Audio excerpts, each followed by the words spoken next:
presenta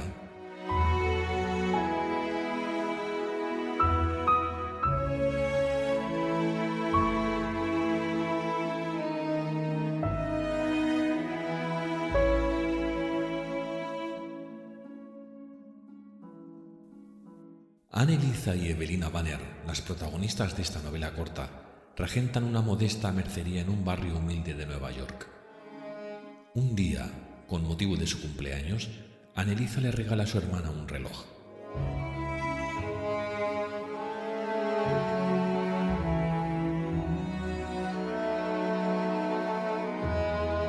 Este objeto será el causante de que los cimientos sobre los que se asientan sus vidas empiecen a tambalearse.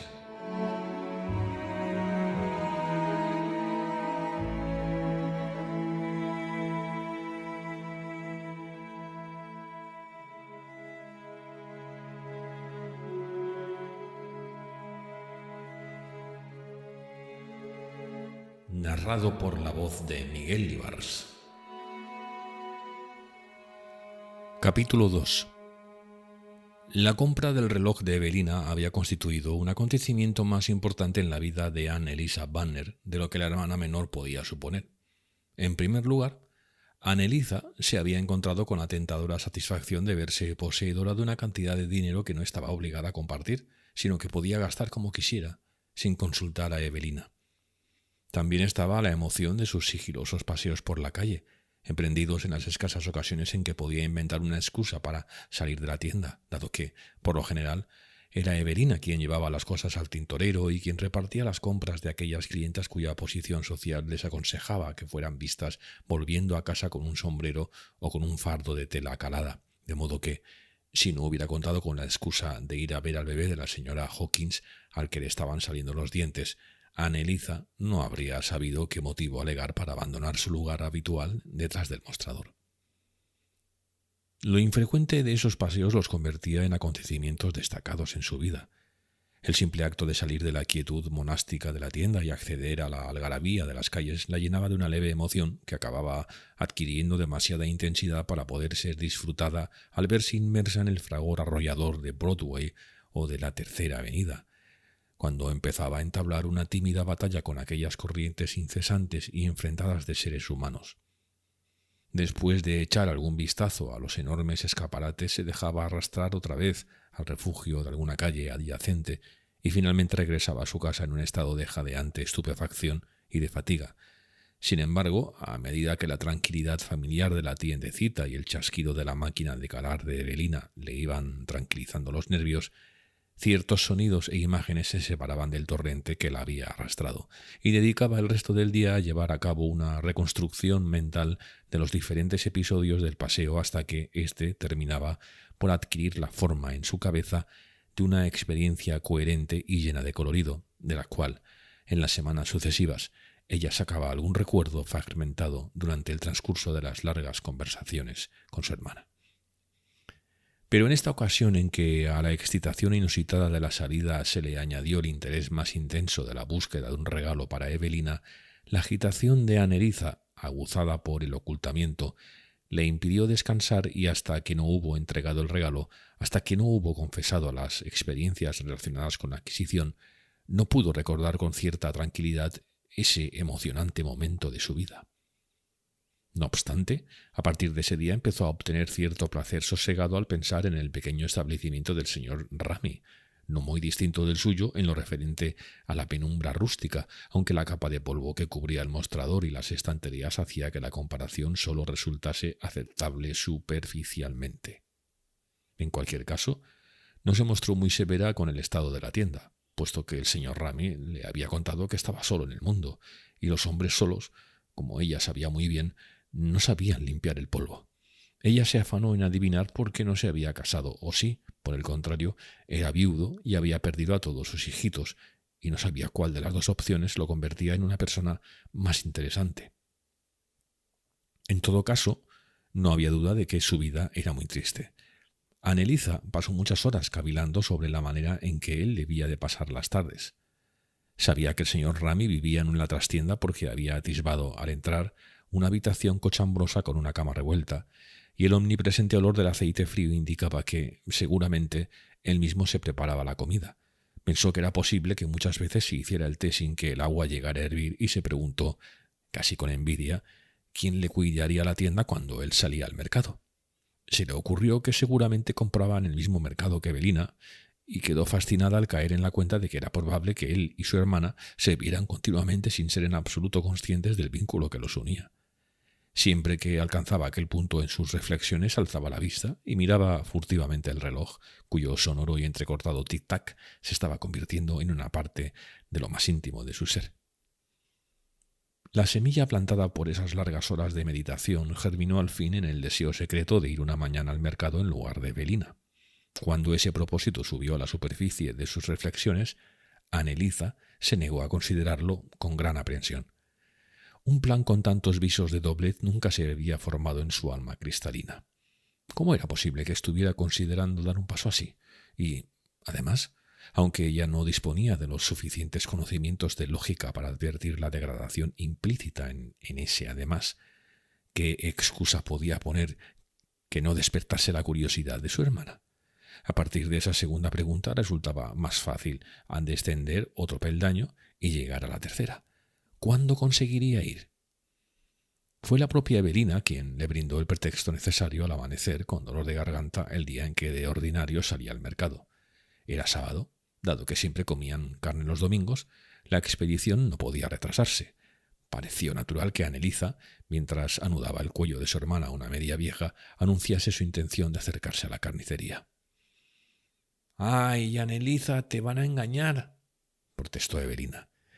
Ella rechazó esa acusación con una sonrisa y, al cabo de unos minutos, tras haber puesto orden en la habitación y recorrer la tienda con la mirada por última vez, se caló el sombrero con manos torpes y presurosas. Era una mañana húmeda y fría. El cielo estaba lleno de nubes enfurruñadas que se negaban a dejar hueco al sol, pero que hasta entonces solo habían soltado algún que otro copo de nieve. Bajo la luz de esa hora temprana, la calle ofrecía su aspecto más desfavorable y descuidado. Pero a ella, a quien nunca preocupaba un exceso o cualquier desaliño del que no fuera responsable, le pareció que mostraba un aspecto especialmente cordial. Un paseo de pocos minutos la llevó hasta el mercado en el que Evelina compraba y en el que, de tener cierta sensatez topográfica, el señor Rami también debía de conseguir sus provisiones. Anneliza dejó atrás los barriles de patatas y los pescados flácidos de los primeros puestos y vio que en la carnicería solo estaba el carnicero, con el delantal ensangrentado, cortando chuletas al fondo. Mientras ella se acercaba, pisando el mosaico de escamas de pescado, sangre y serrín, él dejó la cuchilla y le preguntó de forma bastante afectuosa: «¿Se ha puesto enferma su hermana?» «Oh, no es nada, solo es un resfriado», respondió ella con una sensación de culpabilidad, como si la enfermedad de Evelina hubiese sido fingida. «Queremos un solomillo, como siempre, y mi hermana me ha pedido que se cerciore usted de que sea tan bueno como si se lo comprase ella», añadió con un candor infantil. «No se preocupe». El carnicero blandió su arma con una sonrisa. «Yo también sé distinguir un buen filete», replicó. Al cabo de un instante, pensó Anneliza, el solomillo estaría cortado y envuelto, y no le quedaría otro remedio que volver defraudada a casa. Era demasiado tímida para intentar que el carnicero se demorara dándole conversación, cosa que en otras circunstancias sabía hacer, pero la llegada de una anciana sorda con un sombrero y un manto anticuados le brindó la ocasión. «Atiéndala a ella primero, por favor», le susurró. «No tengo ninguna prisa». El carnicero se acercó a la nueva clienta y Anneliza, con el corazón desbocado al fondo de la tienda, vio que las dudas de la anciana, que se debatía entre el hígado y las chuletas de cerdo, podían prolongarse indefinidamente. Estas todavía no se habían resuelto cuando se vieron interrumpidas por la llegada de una vulgar muchacha irlandesa con una cesta colgada del brazo. La recién llegada causó una distracción momentánea, y cuando se marchó, la anciana, que evidentemente aguantaba tan mal las interrupciones como un narrador profesional, se empeñó en volver al principio de su complicado pedido, sopesando de nuevo, con una inquieta apelación al discernimiento del carnicero, las respectivas ventajas del cerdo y del hígado. Pero ni esos titubeos ni las disrupciones ocasionadas por 2 o 3 clientes sirvieron de nada, puesto que el señor Rami no se encontraba entre quienes entraron en la tienda.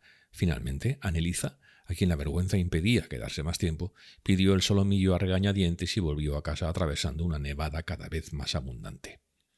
Incluso para un pensamiento simple como el suyo, La futilidad de sus esperanzas resultaba evidente, y bajo la luz clara que la decepción brinda a nuestros actos, le maravilló haber sido tan necia para suponer que, por mucho que el señor Ramy acudiese a ese mercado en particular, iba a aparecer allí el mismo día y a la misma hora que ella. A continuación transcurrió una semana anodina en la que no destacó ningún otro incidente. La media vieja curó la garganta de Evelina, y la señora Hawkins apareció un par de veces para hablar de los dientes de su hijo. Recibieron algunos encargos para hacer calados, y Evelina vendió un sombrero a una dama de mangas abullonadas. Esa dama de mangas abullonadas, que residía en la plaza, lugar de cuyo nombre no se habían enterado, puesto que ella siempre se llevaba los paquetes en persona, constituía el personaje más distinguido e interesante de su entorno. Era más bien joven, elegante, tal y como daba a entender el título que le habían adjudicado, y exhibía una sonrisa dulce y triste en torno a la cual habían urdido muchas historias, pero ni siquiera la noticia de su regreso a la ciudad, aquella fue su primera aparición de aquel año, consiguió despertar el interés de Anneliza. Todos los pequeños acontecimientos cotidianos que hasta entonces habían bastado para llenar el tiempo le revelaban ahora su tediosa insignificancia y, por primera vez en tantos años de trabajo pesado, se rebeló contra la monotonía de su vida. En Evelina, esos arrebatos de insatisfacción resultaban habituales y eran expresados sin ambages. Anneliza seguía disculpándolos al considerarlos uno de los atributos de la juventud. Además, la divina providencia no había dispuesto para Evelina una vida tan limitada y tan llena de anhelos, según se había esperado que fueran las cosas. Evelina tendría que haberse casado y haber sido madre, tendría que haberse puesto un vestido de seda los domingos y haber desempeñado un papel importante en la vida parroquial. Hasta el momento la fortuna se le había mostrado esquiva y, pese a sus aspiraciones superiores y a su cabello primorosamente ondulado, había recibido tan pocas atenciones y tan pocos pretendientes como Anneliza. No obstante, la hermana mayor, que llevaba mucho tiempo resignada a su suerte, no se había resignado en el caso de Evelina.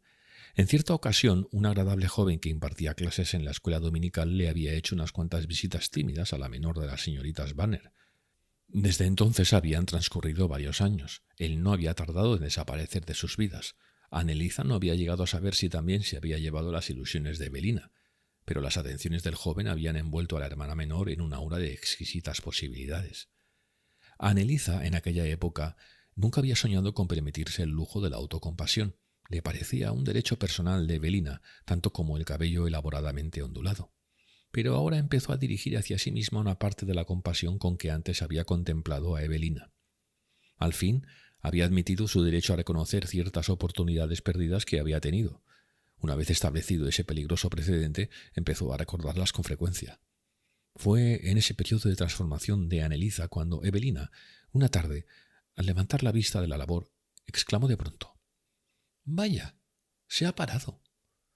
La hermana mayor, ocupada con una media de lana merina de color marrón, también alzó la mirada y la dirigió al mismo lugar que Evelina, al otro lado de la habitación. Era lunes y siempre daban cuerda al reloj los domingos. «¿Estás segura que le diste cuerda ayer, Evelina?» «Segura no, segurísima. Se ha debido de estropear. Voy a echar un vistazo». Dejó el sombrero que estaba ribeteando y cogió el reloj de la estantería. «Ah, lo sabía. Todavía le queda muchísima cuerda. ¿Qué crees que le habrá pasado?» «Ni idea», respondió la mayor, limpiándose las gafas para después examinar atentamente la máquina. Con cabezas gachas e impacientes, las dos mujeres la zarandearon y le dieron la vuelta, como si quisieran resucitar a un ser vivo, pero el reloj no reaccionó al manoseo y Evelina acabó dejándolo con un suspiro. «Es como si hubiera muerto, ¿verdad, Anneliza? ¿Qué silenciosa se ha quedado la habitación?» «Desde luego. Voy a devolverlo a su sitio», prosiguió Evelina con el tono de una persona que cumple con los últimos ritos de un finado. «Y supongo», añadió, «que mañana tendrás que pasar por la tienda del señor Ramy a ver si puede arreglarlo». Anneliza se sonrojó profundamente. «Sí, no quedará otro remedio», farfulló mientras se agachaba para coger un carrete de algodón que había caído al suelo. Una repentina palpitación estiró las costuras de su lisa pechera de alpaca y se le despertó un latido en ambas sienes. Esa noche, mucho después de que Evelina se hubiera dormido, Anneliza todavía permanecía despierta en ese silencio extraño, más nítidamente consciente de la cercanía del reloj inútil que cuando éste marcaba los minutos sin interrupción. A la mañana siguiente se despertó en medio de un sueño inquietante, en el cual había llevado el reloj al establecimiento del señor Ramy para descubrir que tanto él como la tienda habían desaparecido. A lo largo del día, mientras realizaba sus quehaceres, el recuerdo de ese sueño la estuvo oprimiendo. Convinieron en que llevaría el aparato para que fuese arreglado en cuanto comieran. Sin embargo, cuando aún seguían a la mesa, una niña miope con un delantal negro atravesado por innumerables alfileres irrumpió en la sala y exclamó: «¡Ay, señorita Banner, tenga la bondad! A la señorita Mellins le ha vuelto a dar un ataque». La señorita Mellins era la modista del piso superior y la niña miope una de sus jóvenes aprendizas. Anneliza se levantó de un respingo. «Voy enseguida. Rápido, Evelina, el cordial». Aquel era el eufemismo con el que las hermanas se referían a una botella de licor de cerezas, la última de la docena que habían heredado de su abuela y que guardaban bajo llave en el armario para emergencias como esa. Un instante después, con el cordial en la mano, Anneliza subía a toda prisa al piso de arriba siguiendo a la niña miope. El ataque de la señorita Mellins fue lo bastante grave para entretener a Anneliza durante casi 2 horas, y ya anochecía cuando recogió la consumida botella de cordial y bajó de nuevo a su establecimiento. Este se hallaba vacío, como de costumbre, y Evelina se encontraba delante de la máquina de calar, en la trastienda. Anneliza seguía inquieta por los esfuerzos invertidos en la recuperación de la modista.